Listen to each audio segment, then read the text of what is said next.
Okay, well, maybe we should start. I want to thank you all for coming to our second lecture of the Phyllis and George Halburn Radio Astronomy Lecture Series this academic year. This series has been going for 4 years in a row, and we are really grateful to the funding that is provided by the Halburn family over these years. And we also thank the chair of the department for providing the support videotaping this series. Today, in fact, the videotape of this series, we have about 19 of them, and they're all actually on our website. So if you want to look back, audio and videotapes of these series, they're actually professionally done. It's a lot of fun to watch if you're interested. So today it's really a great pleasure for me to introduce Jay Lockman, the principal scientist of the Green Bank Observatory in West Virginia. He got his degree from Drexel University, and then he went to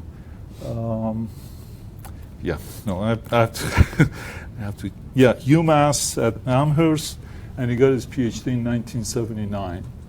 Then he got a postdoc position at Carnegie Institute in DC, and then he joined the National Radio Astronomy Observatory in Charlottesville, and he's been there since he arrived at NRAO. He has been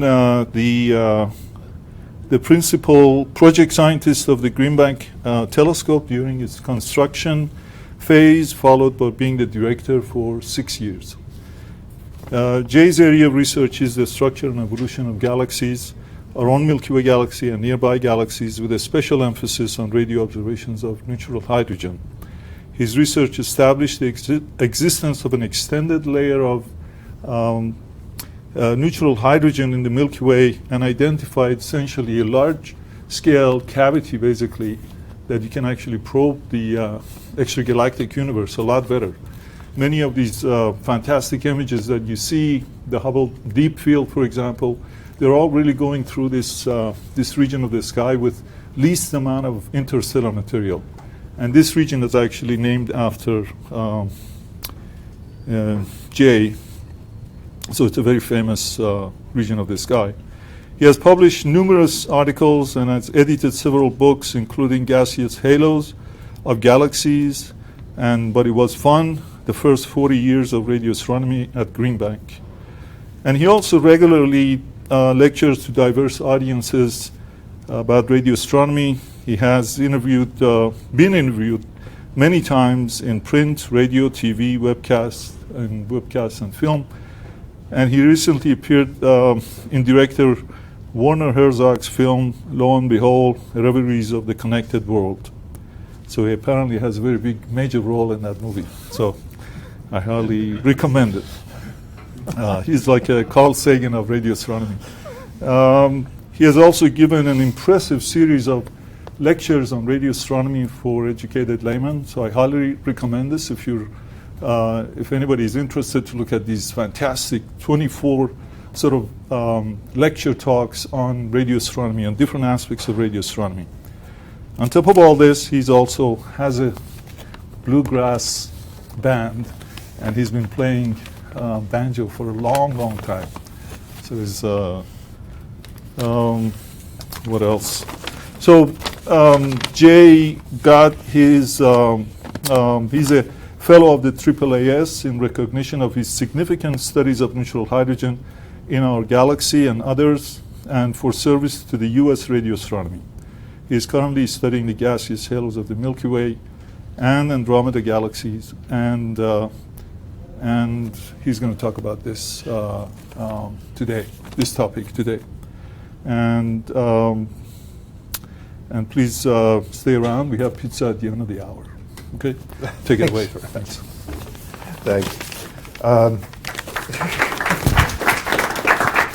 To all you graduate students and postdocs, when you're in the field long enough and run up against someone who knows you for a long time, you can always expect to be embarrassed by what they say about their introduction. I must say that I produced these 24 classes on radio astronomy for the teaching company, and I had a guy come up to me who was visiting for one of our sessions that we do at Green Bank for education for professors from small colleges. And he said, "Jay, please sign my thing here. You are just wonderful. You are the successor to Carl Sagan, but let me tell you something. You can't tell a joke." And so that's what happens. That life goes on. Actually, I'm at the Green Bank Observatory.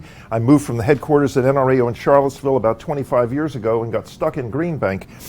And I'm going to talk today about the Fermi bubbles and some things we've discovered about their gaseous content.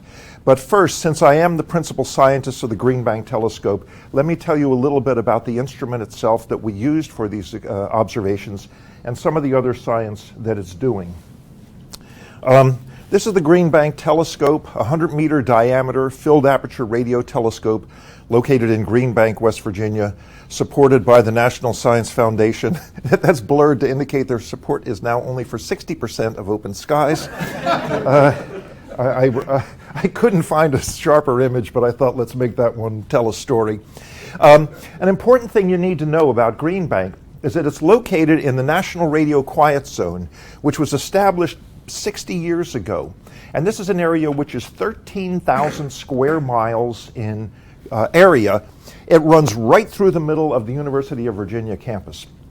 And within this area, fixed new transmitters are controlled so that they do not interfere with operations at Green Bank. As a result, we don't have cell service there, and my wife gives me this to take when I travel. I've been 24 years without cell service, and I just never can remember to turn it on. Life is really good. But it makes it a unique place in North America. There's no other place like this in North America, and because of the pressures on the spectrum, there really won't ever be. That and the shielding by mountains makes it a good place to do astronomy. Here's the Green Bank telescope, and it has three features that make it, two that are apparent that make it unique. And one is that it is not a conventional symmetric aperture, but it's an offset aperture. And I'll get to the others in a little bit. And here shows the path of incoming radiation that goes in a completely unblocked way up to the receivers here on top of this very large arm. We have receivers that cover about 100 megahertz to 100 gigahertz, so it's 3 orders of magnitude in frequency and energy. And as a result, we end up doing quite a lot of diverse science. We can get 85% of the total celestial sphere, and we are competitively scheduled. We exist for the scientific community. Here's an example of what the unblocked aperture gives you. This is a radio continuum map of the H2 region M17 made with the 100-meter telescope in Bonn, Germany, which is a conventional 100-meter, and then with the GBT in Green Bank. I think even with the bad lighting here, you can see that there's a lot less scattered radiation here in this map. This was made, by the way, at identical frequency, identical angular resolution, identical signal to noise by the same scientist for his own work.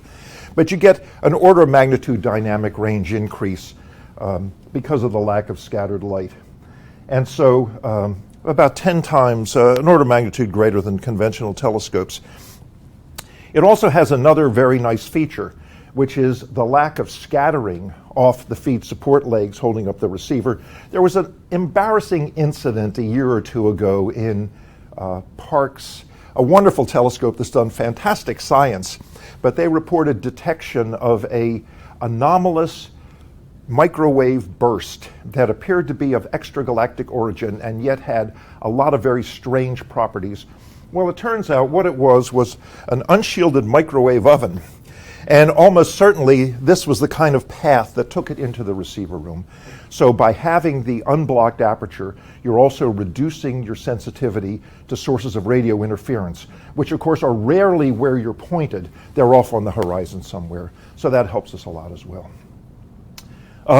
We've got an 8-meter secondary that then can redirect the radiation to our receiver room here, and on the turret here is a number of different receivers, I think 8, that in a matter of moments you can go from working at 3 millimeters to working at 3 meters. It's also got an active surface, and this was the second innovation for the telescope at the time when it was made. The panels are mounted on motor-driven actuators that can be adjusted to within a few microns. And so this can take out any residual gravitational deformations, thermal deformations. If you know about them, it can refocus the surface.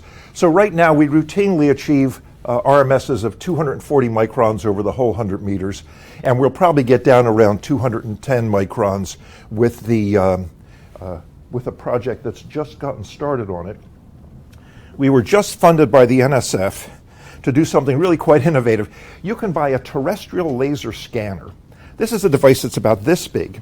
You put it down on the floor, and it sends out infrared, and within a couple of minutes gives you a complete three-dimensional picture of the room with an accuracy on each measurement of a few millimeters. People use that, apparently cops use that now for traffic scenes, traffic accidents, just to scan the whole thing. Architects are using it to study the interiors of old buildings. The nice thing about that is that the uncertainties are stochastic, and so you can average them down. And you can take these few billion points. We're going to mount one of these things up here at the focus and scan the surface. And you can take these several billion points and average them down to get uncertainties of order of tens of microns. And we'll use that to, on the fly, determine the residual thermal deformations of the telescope. Right now, we don't work during the day at the highest frequencies because we can't measure these thermal distortions. But within a few years, that limitation should be solved. And here is a map with one of those scanners. We deliberately put bumps on the surface just to make sure they could be recovered. And the uncertainty in this, as I say, is a few tens of microns. Here's the point source sensitivity of the Green Bank telescope in blue compared to some other telescopes around the world, including the VLA here in red and ALMA up here in green. And you see that we're certainly competitive or exceed the point source sensitivity of the VLA at all these frequencies here, and then give ALMA a run for its money up here in the 3 millimeter band. Let me just emphasize also that we have sensitivity, this is the VLA again here and here, we have sensitivity down below 1.4 gigahertz that's just not matched by the VLA for technical reasons, and in fact there's really no plans for any telescope in North America, in the United States, certainly accessible to United States astronomers to work down in here. And so we have a kind of unique niche for things like discovering new pulsars. We also have focal plane arrays, and this indicates the effective of our 16 pixel 3 millimeter array, 7 pixels here at 1 centimeter, and then a brand new receiver there in the 21 centimeter line. Okay, here's some of the science now. Oh, I forgot to say, since we have such a diverse frequency coverage, and since the opacity of the atmosphere varies a lot, especially at a place like Green Bank, we need to match the schedule to the available sky. Ron Maddalena, who's one of our staff scientists, has become quite the weatherman. And he produces these plots, which you can go online and look. And this is one I ran off on Monday. This is frequency, and this is time for a week. And the blue shows good observing conditions, and red shows bad observing conditions. And so, in fact, you can see that a period of really good weather was just upon us here in Green Bank for millimeter observing, and we'll have a little bit more early Friday morning, and then a lot more Monday and Tuesday. And so we use this to schedule the telescope, and there'll be a half a dozen different projects run each day that take advantage of the good weather when we have it. And you see down here at 1 to 2 gigahertz, the sky is always blue, and so we can always do work down there. Citations are one measure of interest. It's a very flawed measure. I like to point this out before saying that a paper of mine is the most cited in the history of the National Radio Astronomy Observatory, not because it's the best science, but because it was the most useful. People use what was in there. But here's the topics of the most cited GBT publications, and it shows the diversity of the science. Pulsars, general relativity, galactic hydrogen, chemistry, planetary studies, star formation. This is a high-resolution binary black hole, gravitational wave background, and I'll touch on some of these now. We don't do too much radar at Green Bank. In fact, we don't transmit at all. but as a passive station with a transmitter either at Arecibo, Puerto Rico, or at Goldstone in California, you can get really amazing images, and I'll show a few now. Here's the optical photograph of a section of the moon and the radar image. And you can see even how much more structure you do see here. And that's because this is a 70 centimeter radar, so it's being reflected by a layer a couple meters down below the regolith. And so many things are covered up. It's fun to look at this in detail. You can see part of a little inner ring wall here that's now visible in the radar. You can see evidence of past lava flows and so on. So there's a lot of work going on to map the moon in this radar and also nearby planets. Question. Yes? What fraction is thermal emission and what fraction is actually reflected light? This is 100% reflected. 100%. Yeah. Yeah. In fact, this is Doppler radar. And so they put out a coded pattern, and because of the libration of the moon, you can tell the right from the left-hand side of the moon. So they're really looking at, it is 100% reflected, yeah. There's also interest in near-Earth asteroids ever since that thing the size of a bus hit Siberia. And so now we regularly do radar with Goldstone transmitting and the Green Bank telescope receiving. And this, if it runs right, yeah. This is actually a radar image of an object that came by in January a few years ago. And this is the asteroid that's the target. And it turned out to have a smaller asteroid companion. I think the small one is about 50 meters across, and this is like 300 meters across. Some very large fraction, maybe 30% of the asteroids that we've looked at are compound in some way. And it's hard to understand how something like this can stay bound as it moves through the solar system, but apparently that's just not that uncommon. A radar return is speckled. Oh, I looked up, and Mark Watkins, I think is his name, he's right in here. Remember The Martian, the movie? Yeah, it's right in there. And a radar return, of course, is speckled, right? If it was a pure sphere, the only thing you'd see is the point exactly opposite you. And so the fact that the radar return is comprised of a pattern depending on how the terrain adds constructively or destructively. And that pattern sweeps across the Earth with the combined motion of the object, in this case Mars, and the Earth itself. And so if you have two large, this is an actual real return power pattern, I think from Mercury. So you see this is this is a tenth of a second. So the pattern really does vary very characteristically. So if you have two large antennas, say one on the west coast, one transmitting, and then the Green Bank and Goldstone receiving, every once in a while, for a few minutes, that speckle pattern will cross between the two telescopes. And if you record the speckle pattern and cross-correlate it, you can measure the rotation of the object to a few parts in a million. And what this gives you is the moment of inertia of the crust of the object, because you can see how it's responding, how the librations go, how the high-frequency torques go. And this was an experiment that first showed that Mercury had a molten core. That's being now extended to Europa, the ICE satellite, and to several others. They're trying to watch the winds buffet Venus and change its rotation. The Green Bank telescope is the world's premier pulsar telescope because it works very well at low frequencies where pulsars are bright. It's in the radio quiet zone. It has optimized receivers for this. And it's discovered the fastest pulsar, the most massive pulsar, and so on. Does tests of general relativity. I'll go through a few of these now. Oh, just a point of fact, it's about twice as fast as the VLA for pulsar studies because it's just got a much higher efficiency and lower noise receivers. And also, in some cases, it can be 4 times because even though you think of the VLA, Very Large Array, as being located in a region of the country where there's nothing, there's a lot of radio frequency interference there for military activities. So in fact, very little pulsar work is done at the VLA, and a lot of it is done at Green Bank.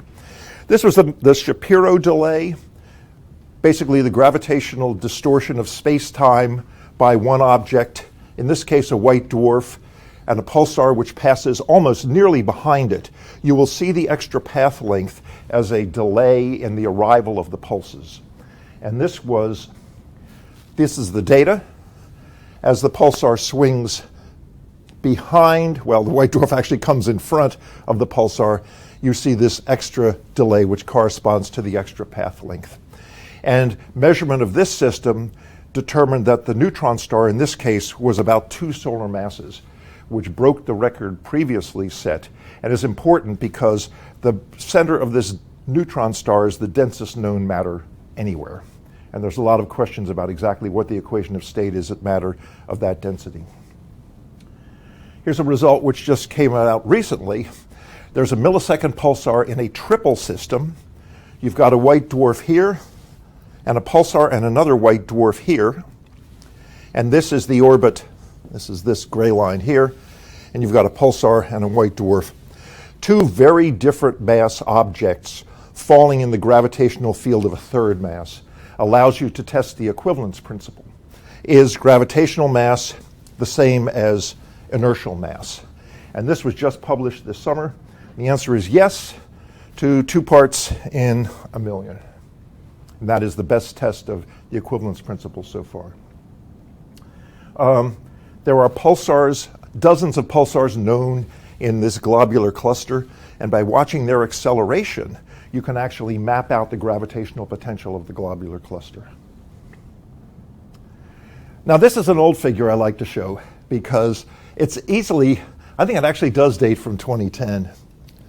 And this shows the power expected in gravitational radiation as a function of the frequency of the radiation. So power goes up that way, frequency this way. And in 2010, here's what the power level was expected for individual black hole mergers or individual pulsar mergers.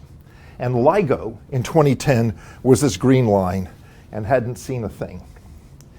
This is the power that was expected in 2010 from merger of supermassive black holes in the nuclei of galaxies. And in 2010, this was the pulsar timing experiment. Now, the pulsar timing experiment basically uses the Earth as a detector to look for correlations in the arrival time of pulsars at different parts of the sky. So as the Earth is modulated by the gravitational waves, pulsar timing either retards or advances correlated in different areas of the sky. And so this was the situation in 2010. By 2015, they were expecting to be detecting the radiation from that. Advanced LIGO turned on, bang, got it. 2015 came, nothing. And the reason is the theory was wrong. So this never stopped the theoretician. This is now the new theory using Green Bank Telescope and Arecibo. And we are now 2019. And so we're in here. And this is the expected signal strength. And in fact, this is a stochastic background they were expecting to see at first, not individual mergers. But in fact, in 2017, they discovered their noise was no longer integrating down and thought some residual might be the signature of this background. Stay tuned for that. Green Bank Telescope does a bunch of chemistry. And these are some of the 20 new organic molecules detected in the interstellar medium with the Green Bank Telescope. This is a strange one. 6 carbons, a hydrogen, and an extra electron. And what's interesting about this one is this was the first interstellar anion. It may be carrying the charge in the center of molecular clouds, which couples it to the magnetic field and ultimately determines how these clouds collapse to form new stars. Now I've got a digression, which I'm going to, I got to do the digression. This is a digression on sensitivity of radio telescopes. It'll just take me a minute. If you have a point source, and the time it takes to detect a point source, all else being equal, is the area, the effective area, the amount of signal you're collecting squared. Okay? Signal goes up. You can always integrate noise down, but that goes down as the square root of time. So the time it takes is 1 over the effective area squared for a point source. But once you have resolved the source, In other words, once your angular resolution is smaller than the object you're looking at, there's a new term in here, which is diameter. It's actually a brightness temperature filling factor, and it goes in as the fourth power when you're looking at time. And here's what I mean by diameter. For a filled aperture, the diameter is the diameter. Okay? For an unfilled aperture, the diameter is the distance between the outermost elements. And this is basically saying, of the area, how much of it is actually picking up signal. And so here's how it affects measurement of low surface brightness things. For filled apertures, this quantity f squared is 1.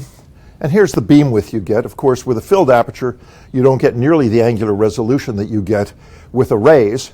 But when you go to the most compact array of the VLA, where you get this nice small beam, already f squared is 10 to the 4th. So rule of thumb, if you can detect it in an extended object, if you can detect it in a second on the Green Bank telescope, it takes you an hour on the VLA. And it is simply because for a given angular resolution, the brightness sensitivity is always greatest for a filled aperture. You're always collecting more signal. This has nothing to do with the issue of missing short spacings. This is totally, yes? Can you make this quantitative by, is it exactly the surface area? It is the filling factor, yes. Exactly. So if you know the surface area of the VLA, you know the surface area of one telescope times the number of telescopes, and you compare that to GBT, does that ratio directly determine the signal to noise? It is. It's the surface area divided by the area over which the collecting area is spread out. Filling factors is the way to think about it. An unfilled aperture versus a filled aperture. And but it is exactly that. And I can show you the math on that, yeah. The filling factor is about 10 to the minus 4, so it's yeah. Very large. Yeah. It's for the VLA, it's extremely... Yeah, and that's why you'll see arrays with a lot of concentrated elements in the center, just to increase that brightness sensitivity. Yeah. This is why, for the very long baseline array, they're limited to things that are greater than 10 to the 5th Kelvin. They just have such a low filling factor. Okay, back to chemistry. People do chemistry with the GBT for a number of reasons, but one of the most interesting ones is to see if it could be tied to life on Earth.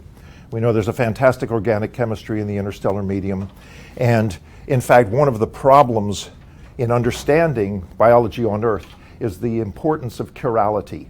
There are molecules that have a left hand and a right hand.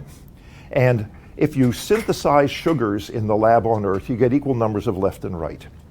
On Earth, however, only living creatures only use right-handed sugars. I believe I've got that right. And why that is, we don't know. But I'm told that Coke Zero works because it gives you a left-handed sugar that tastes but goes right through your body. Did chirality get established on Earth, and how? Did it come in the pre-solar nebula through the interstellar medium? And so just a year or so ago, Brent McGuire discovered the first interstellar chiral molecule, and they're now working their tails off to try to determine if one hand is favored over the other. And here's another detection from last year, the first interstellar ring molecule, benzonitrile. And this is important because it's thought that most of the carbon, or a large fraction of the carbon in the interstellar medium, is tied up in these big polycyclic aromatic hydrocarbons, which are difficult to detect themselves, but could be built up from things like this. There's so much to talk about. Let me skip right away to masers around black holes. In the nuclei of many galaxies, there is a supermassive black hole with an accretion disk around it. Molecules can form in the accretion disk, and if you have water molecules, those can be detected through their maser emission at great distances. They can be discovered by the Green Bank telescope, and their acceleration as the disk moves around actually be monitored by the Green Bank telescope. And if you can do high resolution with the very long baseline array, you can actually image these disks. And here, let me just show you, it's hard to see. This is a spectrum here showing red shifted lines from this part of the disk and blue shifted lines from this part of the disk. And you can actually watch maser spots evolve in real time. Well, that gives you the mass of the black hole. And here's a table recently of masses from the black hole determined this way. Pretty amazing accuracy. This is the logarithm. Pretty amazing accuracy. Certainly the best way to find out the mass of supermassive black holes. I'm going to skip all this and go, sorry, Giles. That last figure was yours, wasn't it? I don't know. Oh. I like too fast. That's okay. That's a Mustang. Let me talk about the Fermi bubbles. This is what Farad made me talk about here. For some reason he has this unnatural interest in the galactic center.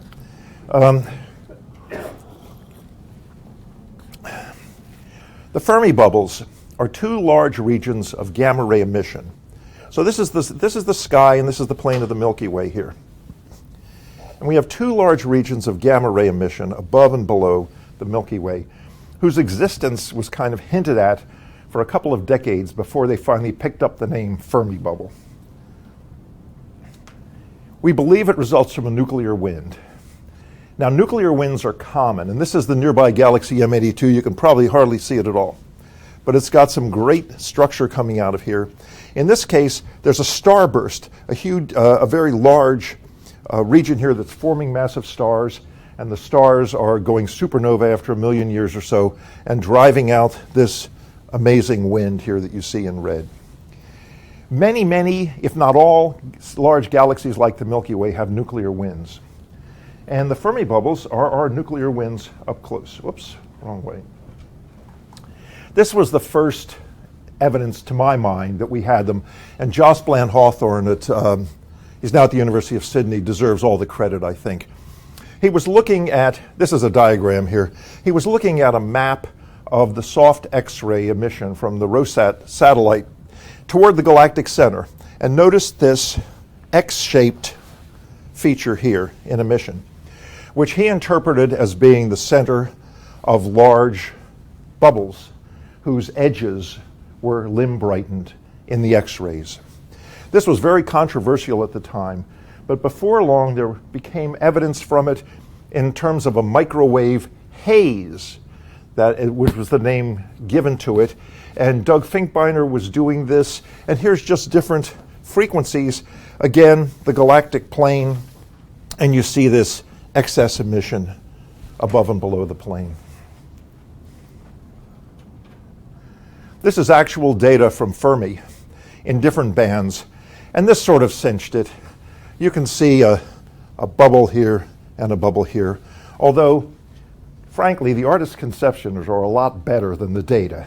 And as you can see, there's a tremendous amount of confusion in close to the galactic plane that prevents us from seeing what's going on in the gamma rays and X-rays right down low. Nonetheless, the scale of these is this is 50 degrees. So the scale of these is pretty amazing. And there I've put a linear scale of 10 kiloparsecs on this image. And this, I believe, is gamma rays again. So what are they? What's their relevance to galaxies? Well, certainly galactic winds can alter the evolution of a galaxy in a major way. If the wind is large and energetic, you can lose matter, you can strip the interstellar medium off galaxies. It's thought that that's how a lot of dwarf galaxies cease their star formation. It's a way of recycling metals into the halo and mixing it within the disk. And here we have one of our own to study up close. Just to give you a general idea, here's a top view schematic of the Milky Way. There's the sun, and this is the kind of diameter of one of the Fermi bubbles. So it covers the galactic bar and extends pretty far out from the galactic center. Let's get that.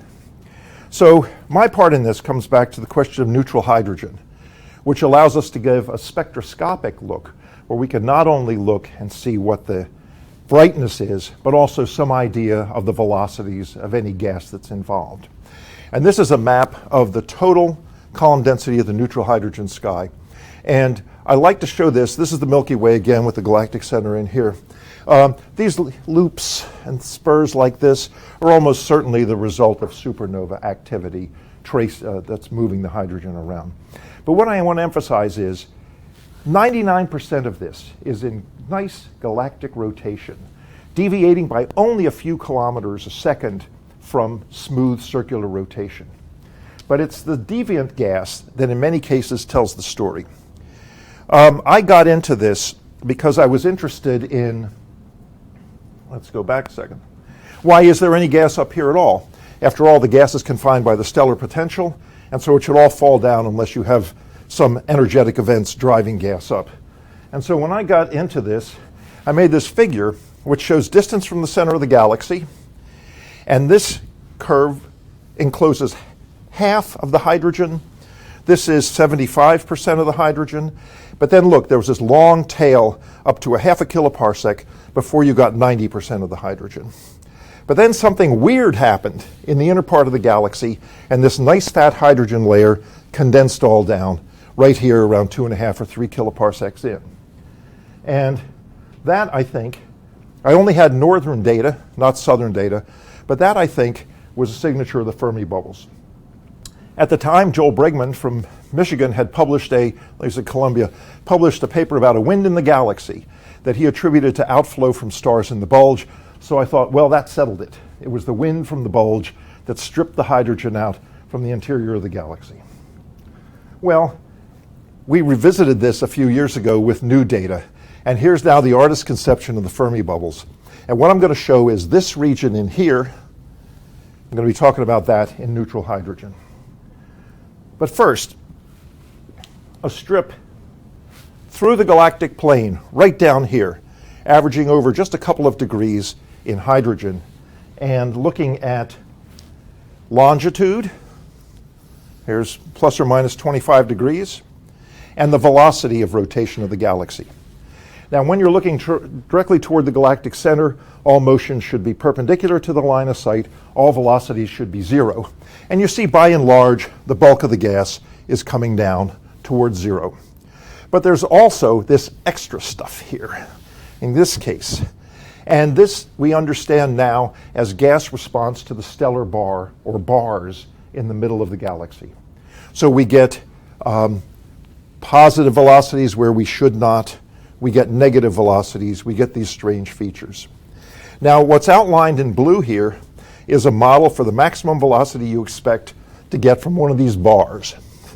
And so you can see it pretty much encloses all the hydrogen emission within 2 degrees of the galactic plane. But when you go above and below the galactic plane, it's a different story. There's just big empty spots here. You see, we're enclosing the emission up here and here, but you end up with these holes that have to be many kiloparsecs in size. So Naomi McClure-Griffiths and I put together this picture, basically along that blue curve of the hydrogen in the Milky Way. And you can see that out here, you have this thick hydrogen layer, a lot of clouds and stuff, both in the north and the south, and then this basically void in here. Now, what's amazing is that Joel Bregman and a student of his, studying the X-ray emission from the Fermi bubble, came up with the following model, which I just superimposed on here. They modeled the Fermi bubble as a filled bubble here in blue, and then a region of shocked gas here in green. And that just fits very nicely inside this. So it really looks like the interstellar medium has a memory of the Fermi bubble. Somehow the Fermi bubble has expanded and cleared out all the gas in this region. But what's even more interesting is there, in this more or less empty area, there is still some hydrogen. What's the scale of the bar on the picture? Scale of the bar goes out to here. It goes out to 30 degrees. Pardon? It's as wide as... Oh, no, the bar is just a couple degrees, a few degrees thick. Yeah. So, yeah, it's in here. There's all sorts of structure. The gamma ray emission, though, is presumably proton-proton interactions, so you need both cosmic rays and some hydrogen, right? There's a lot of disagreement about exactly what the gamma ray emission is, and I think that the money now would be on inverse Compton, off electrons. There's also amazingly a couple of quasars that are visible so close to the galactic plane. or stars that are distant. And what's important about this is if you have a source that's bright in the ultraviolet, you can do spectroscopy, absorption spectroscopy against that source. And so here's our Fermi bubbles again, and this is the field here shown in the box.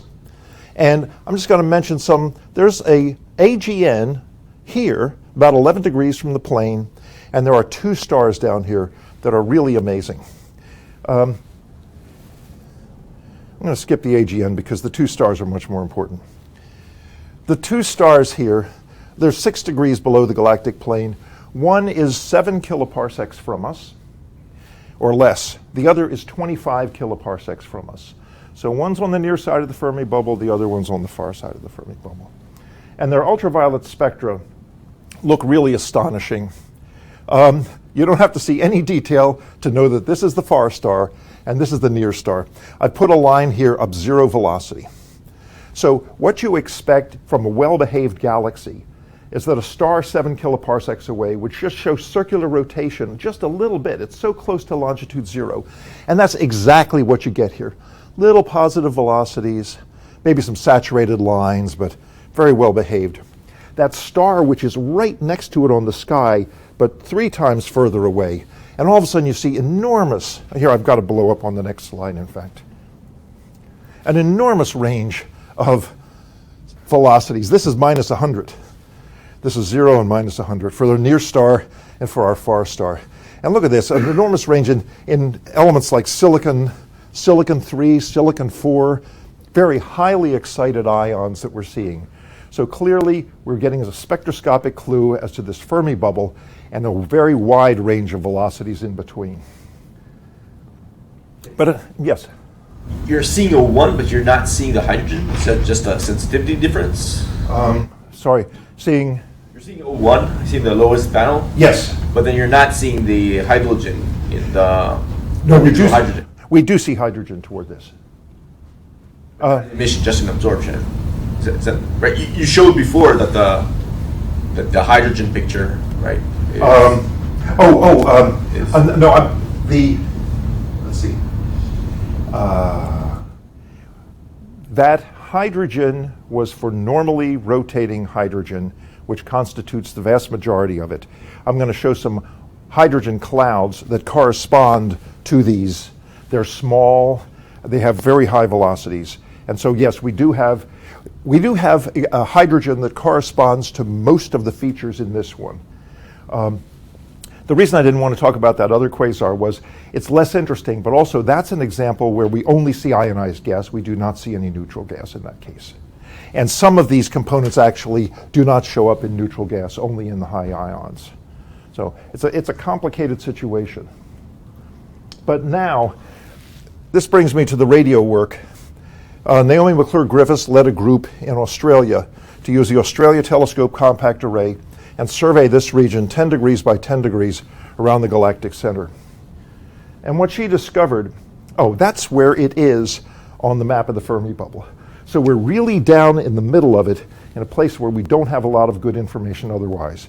But what we potentially have is spectroscopy. And here's what a map of hers looked like. In addition to the material associated with the disk, there are these cloud-like things scattered about. And in fact, within her region, there's about 100 of them. And so here, you don't get much because of confusion with unrelated gas. But here are the clouds detected in McClure-Griffiths et al., color-coded by their velocity. Now, if these clouds were associated with galactic rotation, all the ones on this side would be blue, they'd be coming towards us. All the ones on this side would be red. Well, that's clearly not what's going on. And what's even more puzzling is, in any one spot, you may see both high positive and high negative velocities. So this seemed to us to be clear indication that we were seeing neutral clouds entrained in the Fermi bubble wind. So we went right away to the Green Bank telescope, which could knock this stuff out, bread and butter, and looked at these two regions here now, above and below the galactic plane, to see if we could see clouds. And sure enough, we got a whole bunch of them. These are the spectra. There's a cloud at plus 250 or so. It's a cloud at minus 200, minus 300 or so, minus 273. These are not necessarily faint, uncertain objects. They can come booming in. And unfortunately, with the Green Bank telescope, we don't have the greatest resolution, but we have resolved some of them. They're not necessarily point sources. They have some extent. And this is the Green Bank telescope version of that. So here's a kiloparsec above the plane. This is where those two stars are. There's where that quasar is I didn't want to talk about. And you can see, again, a real variety of velocities. Now, we could only look at a smaller part of the sky here with slightly less sensitivity, but as far as we can tell, there's equal clouds in both areas. We have symmetric distributions in longitude and in latitude. And there's about an equal number coming toward us as going away from us. And so this is the Green Bank telescope sample. This is longitude 0. And I just want to blow up those two clouds. Here's a cloud going a couple hundred kilometers a second away from us, essentially superimposed on a cloud going a couple hundred kilometers toward us at longitude 0, latitude just a few degrees from the plane. This is pure radial motion. What we're measuring is an outflow from the galactic center. Are you sure it's not high velocity clouds that are falling in? That's my next slide. Let me review this because we had a referee who was really stubborn on this point. This is a model. I'll talk to you later. This is a model of circular galactic rotation, again, longitude and velocity. And this is what you expect from circular galactic rotation. You go up to a maximum and then come down to 0 at 0 and so on. And so there's our clouds on this diagram. Yeah, they really don't have anything to do with circular velocity, with circular galactic rotation. You brought up the question of high velocity clouds. Let me show another slide before I realize I'm probably not going to answer that directly.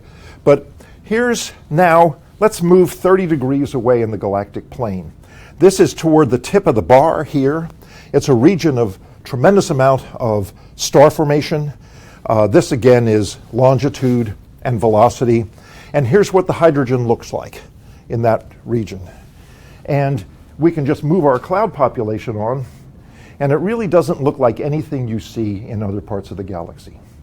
Now, it is true that there is a population of high velocity clouds, so-called because their velocities do not follow galactic rotation, that is widespread on the sky.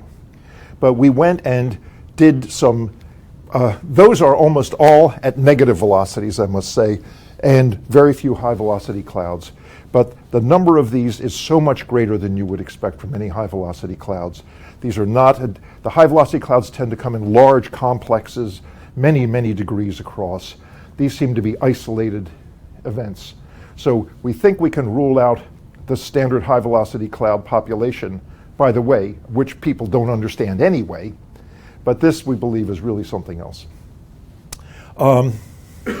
And also, the spectroscopy toward the stars, which matches the hydrogen spectroscopy in general, seems to indicate that this is down lower in the plane than the high velocity clouds, which tend to be many kiloparsecs up. So we think it's a very different population. Now, this is a figure I showed earlier.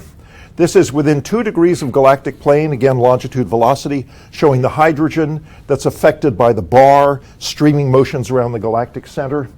And here are our clouds. Oops, that's that. Here are our clouds on that. So you see, a number of them are occupying velocities and longitudes that have no correspondence with gas in the disk itself. So we really think this is a very different population whose motion is dominated by radial motion away from the galactic center. So there's our sample. As I said, no asymmetries that we could tell. And this is the model. We model it as 2 uniform cones, identical in all respects, that are being viewed here from the sun. Filled cones. We have 2 variables, the velocity and the opening angle of the cone. That's certainly a simplification, but it turns out for this data set, that's all you need. And this shows here longitude and latitude and velocity. So here's our standard longitude velocity. And here's an example of a wind velocity of 280 kilometers a second. So all the clouds have a constant radial velocity and are distributed uniformly in angle with an opening angle of 100 degrees. That's the colors. If we go to 330 kilometers a second and an opening angle of 140 degrees, we essentially encompass all of our clouds. And not only that, this is the one distant star, and that's the quasar. So just with these two free parameters, we can understand the velocities and the distribution of all of these objects. And I just want to make one point clear. The fact that at any longitude or any latitude, we see a range of velocities means the cones are full. It's not an edge effect. It has to be a more or less uniform distribution in there. Here's the properties of the clouds. Total mass is 1 million solar masses in the clouds that we have detected. The mass is all over the place. Radius, tens parsecs, expansion velocity, and opening angle. The luminosity of the wind has to be 3 times 10 to the 40 ergs per second. And this, it turns out, can be supplied by the known supernova rate within that central part of the galaxy. Now, it's my understanding that theoreticians believe that it's much more likely that it's an AGN that is producing this than supernova. But still, the energy, while large, is not out of the question. We're losing 1/10 of a solar mass per year up into the wind in this neutral gas. That, again, is very reasonable. If you have a wind lifetime that's 10 million years, that will get the clouds to the altitudes we observe given this velocity. Now, here's a slide I was putting together last night trying to summarize some things we know about the Fermi bubbles.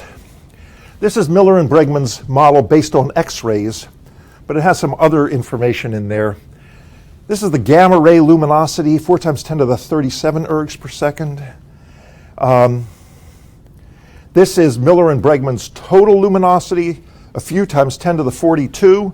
And so compared to that, the kinetic energy in the hydrogen clouds is very small, just a few percent. Which is nice because models of acceleration, mechanical acceleration of clouds by things like supernova, indicate you can just get a few percent of the total energy into the kinetic energy of the clouds. The X-ray model, which had no kinetic information in it, they still wanted it to expand at 350 to 660 kilometers a second, which is within the range of the hydrogen clouds. This is some UV spectroscopy. So the gas that Miller and Bregman were modeling was 2 to 5 times 10 to the 6th Kelvin. The X-ray gas is looking at more 2,000 to 10 to the 5th, 2 times 10 to the 4th to 10 to the 5th Kelvin gas. And 21 centimeters were almost certainly less than 10 to the 4th Kelvin. So we're looking at different things within there. The size is set by the gamma rays, the gamma ray luminosity. The total mass, they say, is 10 to the 7th in the entire Fermi bubbles. And we say it's 10 to the 6th mass in neutral. That sounds a little high to me, but it's very low density elsewhere. The mass in this, which overlaps somewhat with this, a few times 10 to the 6th. Ages, 3 to 10 million years. It's a kind of consistent picture that is emerging from all of these different areas of investigation. Now, what's interesting about the hydrogen clouds to me is that I think it would be very difficult to detect these even in Andromeda were such a population there. They just aren't that massive. And so we have a kind of unique opportunity here in our own galaxy to study what might be a universal phenomenon in galaxies around the universe. I want to just show you one last slide. I talked about the Australia sample, I talked about the Green Bank sample, and this is the only slide that shows both of them at once. Because the selection effects are so huge. I could go into that later. Nonetheless, when you put them all on one plot, here's what you see. This is the absolute value of the galactic latitude, and this is the absolute value of the local standard arrest velocity. Red points are Australian points, blue points are Green Bank points. And this is the line toward that one star. And so what we may be seeing now is actually the acceleration of this material. Before I do anything more, even like publish this, I'm going to go back in and start looking at places where things overlap and make sure I understand exactly the selection effects that go on this. But I think we're just, oh, and I must say, up here at 11 degrees, I don't know where it would lie on this graph, but is a fully ionized cloud. We may have run out. We haven't yet run out of neutral clouds that we know of. In other words, the clouds go to the boundaries of the survey. And so that's clearly the next step. And here's a summary. Fermi bubbles have created voids. I say H1's the best tracer of the bubbles. It's an emission line. You don't need a background source. We now know a couple hundred clouds in the bubbles. They're moving radially. The implied mass loss and luminosity are consistent with other evidence and maybe hints of cloud acceleration. What is the extent of the neutral cloud population? Well, we've got another project on the Green Bank telescope which just started to extend the area we're looking at and see where we go from neutral to ionized gas. Cloud evolution, velocities, and structures. It'd be great to get high-resolution observations of some of these. And these things are so big on the sky compared to our distance from us that very shortly we should see asymmetries. I mean, we're just seeing less of the near side than the far side because of the angle. And so I'm really looking forward to seeing that, because that'll really help to pin down what we've got here. Thanks very much.